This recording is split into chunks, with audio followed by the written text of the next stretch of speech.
What's that? Well, what I gotta do is I gotta open the bay. Okay. I gotta move another fucking car out. Where do you want me to put it? Put it right now? Okay, back it in here next to the... Yeah, back to the truggy. I gotta work around for a little bit. Okay. But I think what we can do, even if you want, since right now, Greg, since it's in the sun, maybe just pull it forward so we can talk about it. Yeah, that's what I was like about the headliner. Yeah. And then I'm just gonna pop the bay open just to figure out my situation. Okay. I wasn't here on Friday, so I don't know what the boys got going on.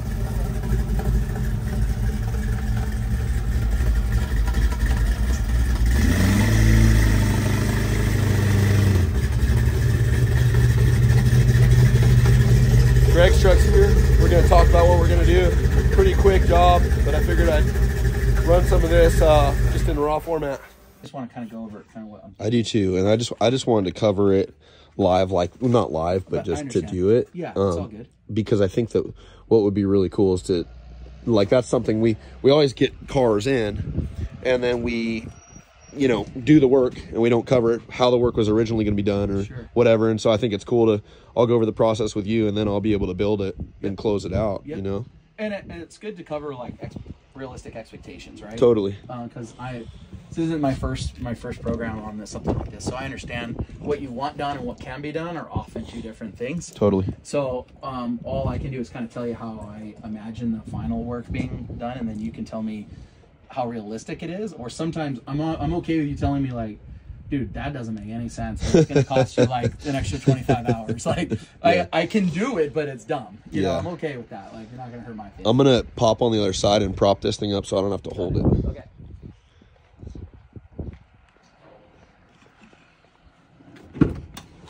Find a good spot for her.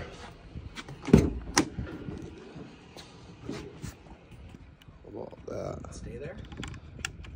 On hopes and whims, you know? Yeah. That's what I was thinking. Little breeze comes through here. Yeah. I'm known to not run phone cases. Yeah, that thing. You can see, right? Yeah, it looks like a custom phone case on the back. It's pretty sweet. Yeah. It's dropped 25 times. It's holding up all right. Well, now today is going to be the day. Yeah, maybe because I said that. Yeah. Go knock on that trailer. So basically, well, the main reason why it's here instead of basically an upholster, is that everything on this truck is easy to work on. Yeah. I mean, I literally got it to this point right here, what you see, in 2.5 hours. Stripped it out in 2.5 hours, done, and it's here. And everything, I can pop this seat out too quick, right? So the headliner is the same thing. If I have a problem with any of this wiring, I want to be able to access it. Sure. I want the tubes hidden, and this tube hidden. So I want it to look like, at the end of the day when I'm done, it looks like a normal headliner. Yeah. This could be one piece here with a seam, or however you want to do it. That could be one piece back there, however you want to. Do you care how many, like, do you have a preference on what your expectation is for how many pieces? Here's the only concern I have, and this is a blow it on my part. Yeah. I should have brought you some material, because I'm not sure how we should seam it. If we should do this with it, or we should butt it. So, like, I butted this. Like, you can see how I butted this here. I would never do that. Well, this is, like, okay. It looks clean on this line. Yeah. But the rest of it doesn't. Because it's just me, like, working here, this angle. What do you want? Do you want quarter turns? What do you mean by that? You want Z-spots? Or do you want small hardware? No, I want small hardware. What is that, quarter? Yeah, this is quarter. I'd like, I want countersunk. I want countersunk 1024s. Okay. Or even 8s. Okay. Yeah, as small as possible. There's no weight. Nothing's attached to it. Yeah. So right off the bat, I'm sorry to interrupt you. No, it's fine. Is this going to be retained? That's all welded tab, right? Yeah. It's almost square? Yeah. So probably needs a little spacer. I'm almost thinking this can pull up. Well, yeah, I don't know if we build to this, you know, and have something that's a feature like that. You know? It can go up to here as long as I'm putting my headsets here. That's where I'm hanging the headsets. Yeah. The kids half the time don't wear the headsets, so it hasn't really been an issue. My daughter wears them, but this doesn't need to be here. If you want to weld a tab on here with something that looks in a similar orientation, I'm fine with that. Yeah, well, I would just think from this you could drag this profile, you know, to here, and that could give you some kind of a shape change. Oh, that you okay. might like, and that's fine. This will just live lower. Yeah. Not a huge, like, that doesn't stress me out at all. Nobody climbs through here. I just think you can get a break up here that might add a nice overlap. You know, if this is an overlap part, then that hides a seam. Okay. You know, because these guys can go under. This can be a piece. That's fine. Right? Yep. And then the other, like, the concern here is, that's why I say, like, how many pieces, because I don't know exactly right off the top of my head, like, how to get this, unless it's all, like, if you took a string from here all the way through, where that brake line goes. I'm fine with that. You know, because I don't know, like, how we're going to get all that. If this one's, like, the bend is deeper on this than it is here. So if this piece comes around this tube a little bit, pull this molding down. So if it, like, tucks just to the edge of here, and comes up and stops here, and it's just like one piece that looks like this, I'm good with that. Okay. It doesn't even have. I don't need it to cover this. Yeah, I think we'll have to. I just stop on the. It could stop on this seam, like on this edge here. If you want to wrap it around, great. Yeah. It's not the end of the world to me. Give me this thing. You know, I like the exposed tubes. I'm good with that. Yeah. Just, if you want to wrap around here, you can.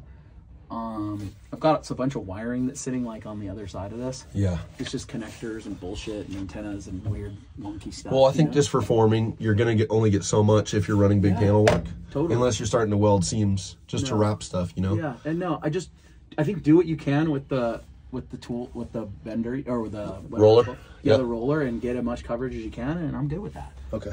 It kind of like how when you do the back panels and they just kind of cup over. Exactly. Yeah, as long as it has that cup and that cup here, I'm good with that. Yeah, that's the nice detail hit that you get. You yeah, know? just a little cup around so it's not like, you know, because I think if it comes to here and it wraps around the tube, it's going to be hidden. As soon as I put the molding on, it's going to basically disappear. Totally. You know, and I mean, we can sit here and like go down way deep into the weeds and go critical on everything. When it's all put together, nobody ever notices any of that stuff anyway. Yeah, I get it, and I think that's why I say I think doing one panel, maybe follow this perimeter here, and go all the way to the front. Okay. And then do the same here. Do this as separate panel, this back triangle, as one. You know, and whether the thing is, I might be able to run this one deeper or something, or run this one deeper, and you know, and then they'll have an overlap where it won't just be on the seam. Okay. And you might be able to get a good design hit like that too, like with step or something in it. Yeah, I don't want to go too crazy on all the roller bead steps. Yeah. Just keep it really, really simple. Okay. Because this is just going to be a light gray Alcantara. Yeah. It's just and I don't want to do black. I just didn't want that like heavy look in here. Totally. I want it really light and kind of like, there's enough dark surfaces already, it absorbs all the light. Yeah, that's very OEM. A lot of OEM cars, they run lighter. There's a reason they do that. I don't know how many Prerunners you get in and they have a black headliner and it feels like you're in a cave. It closes it out. Oh yeah. It's kind of brutal. So yeah, so I think, like I said, I think we do 1, then we do 2, we fill this back triangle 3, and then this will just be the last part. This will be a shaped part. So it'll go here. Do you see what's kind of going on here with these guys? So this can kind of close up onto the panel. Yep. I'm okay with that. So see how it kind of goes a little bit higher, but it'll hold itself there. Sure. So however you want to, that could be stepped down like that, and I'd be okay with that. I don't know if you want the piece to try to like feed around this thing, and I'll leave that up to you. I don't know if that, I feel like it should be sandwiched. Yeah, this is I'm not a fabricator, to be real clear, so I don't know how you do that. Yeah. And I'm sure there are a couple different ways to manage that. Well, is it okay if we just unbolt those and then I build the panel under there and then you bolt those things back onto the panel? 100%. Okay. 100%. Because I think that's the ticket for that. Yeah, I would think if you could pocket out a little bit where these go, so that it doesn't get like super low and it's not all spaced out extra low. That would be nice, because I like how like high profile it is. You know, it kind of like disappears. So that would be ideal if you could put little pockets in the sheet metal. I know that's a little extra work for these to bolt in. Okay. And then even like where this is, if this had a little pocket in it where that guy kind of went up into a little like receiver area. Yeah. Don't know again how difficult that is. Okay. If that sits flat, not flush, but like proud, it's okay. It's not the end of the world. Sure. Be cool if it kind of sat in a little pocket. Well, the other thing you can do with these two is you can cut our portion and let this thing fall through and not have this exposed. You know. Yeah, that's fine. And what you want to leave enough room. So anytime you do like something like that for me, leave enough room so the upholsterer can wrap around it. Yep. Because I'll wrap and I'll glue it. Yep. And then if you're gonna do it that way, don't do my seam down the middle. Make sure it's this way. Sure. Sure. And as far as like back here, because it's really busy right here, like really, really busy. I'm okay with it kind of coming back in here. And if I don't know, if it's gonna be probably really hard to get around this. If it kind of comes in here and this stays open, I'm kind of okay with that. Yeah. It's very complicated. It's a very complicated corner. Yeah, I mean, the way I'd do that if you needed that closed out is I'd put another trim panel. You know, but I don't think you need it. I think it's going to go away all the way. Yeah, the upholsterer wanted to come, when I talked to an upholsterer guy, I want to come all the way down. You know, they want to wrap everything and hide it all. Yeah. I'm good with the exposed tubes. I like it. Can this go straight? Ideally, we want it to come to here. Okay. To try to cover all this Dynamat. Okay. I know there's a corner here that you'll see, but if we can cover most of it, it would be cool. Yeah, and then since we're upholstering it, what level of finish do I need to have it? Because I mean, I don't have to have this thing perfectly straight like it's a body panel, right? No, but there's not going to be any padding on it. Yeah, it's just okay. Okay, so this has a 1/4 inch of padding. Yep. It's going to be like this. Okay. So this is no padding. You can kind of if you left a bubble, it would show. How's that? Totally. Yeah. Like that's a good enough answer for me. Okay. Yep. Yeah. So, but there's gonna be some give in it. Like if I left, you know, when I do it, if there was a rock, a little tiny pebble, and you put it down, you'll see the pebble. There's not any real padding. Yeah. Yeah, I've seen that's kind of a classic mistake people do with their dash, is they don't put foam padding, and you see some stuff, or you just feel it and it doesn't feel good. Yeah, yeah. Like you want that for sure, for sure.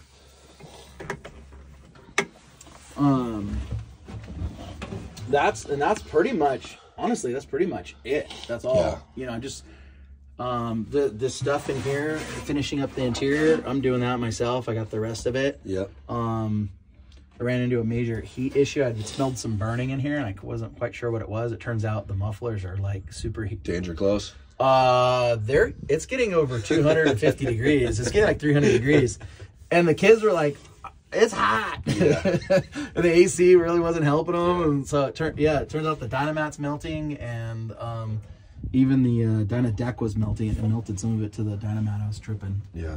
I pulled it out. It was like crispy. So I'm just going to put a half wrap on each muffler of the DEI stuff. It should be good. I wonder if that rise is from the, it looks like there's a rise on each side. Yeah, there might See be. it? Like there's there's a little shape. Yeah, that used to not be there. So, yeah, I wouldn't be surprised. That's your heat contraction. It's just like, yeah. So heat management is the thing. Okay, so tube, we can just roll. Yeah. Two of the best of our abilities, and that just does that. Yeah, and like this, so like around this joint, you can just go here, and then kind of just have a little notch around it, and then here a little notch around that. Tubes come right out. Yeah. Done. Yeah. Just as simple as like these. You see these? Morgan, how like these go around the tubes here? Yeah, that's what I figured. It's so simple, you know? Yep.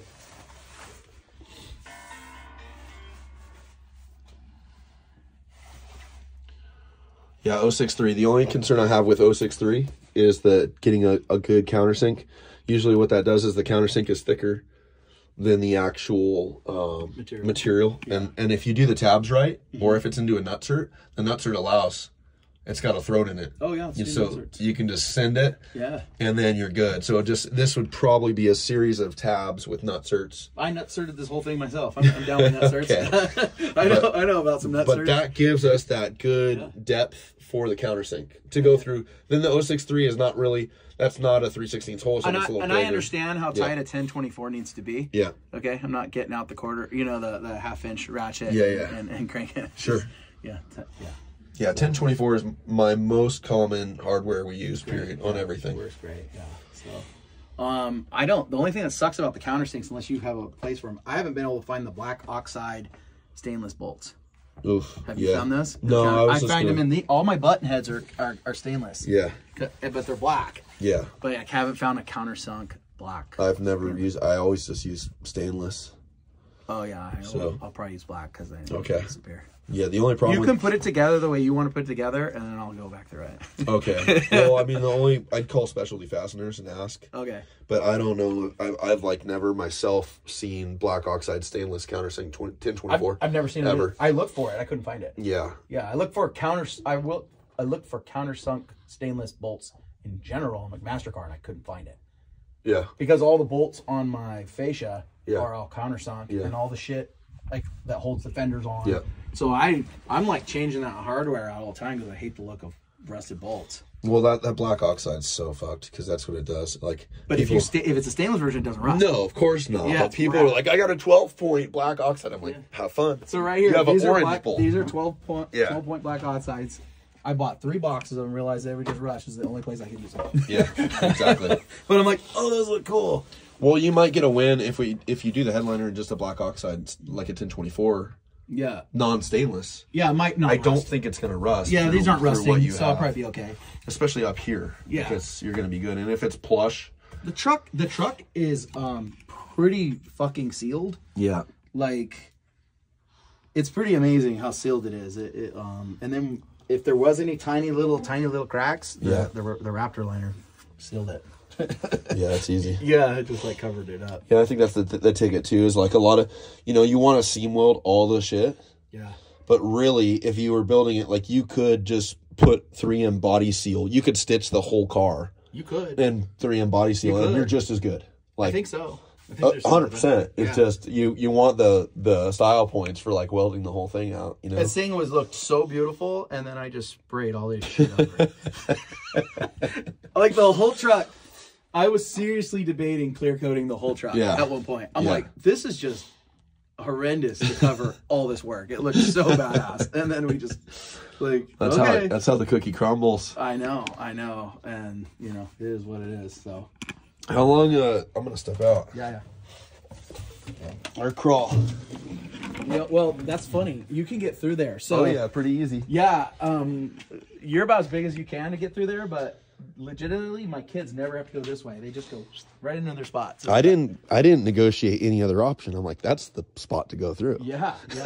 And you could put on that mount there, I could actually put a like a Sparco seat. Yeah. So that thing's set up to do a 3-seater if I want to. Totally. Yeah, a little universal. Yeah, I wanted it to where if I'm just running 2, I can put a like a thing on it, like bolt down like a little tray and ratchet strap down like coolers. And utility. Mm-hmm. Yeah, I had this big plan back here to put a subwoofer in that niche, but after seeing it goes to 300 degrees, I'm like, that's so. I don't think I should put an MDF inside something that goes 300 degrees. Yeah, so. That's pretty. It's kind of your perfect spec Prerunner. I have to pinch myself a lot. Yeah, I know. You just go up you go up and hang out with the truck. Yeah. It doesn't feel like mine. It feels like it's like a person. When you, and I'll just do a little history here, but when did you start this? Like you had a Toyota before. What was the Toyota? The Toyota's a race car. Okay. And it was raw.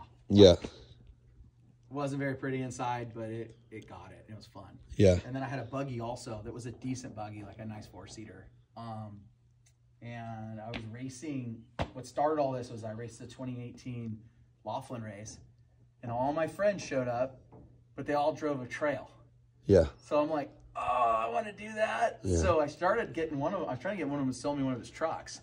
Nobody would sell me a truck. And my neighbor was a drywall guy, and he sold me this truck. It was a perfect truck, and I bought it off of him, and I started gathering parts basically. Yeah. So Dave started the bulkhead in, I want to say around March of 2019. I have pictures of him like welding it I just gathered parts while he did that stuff.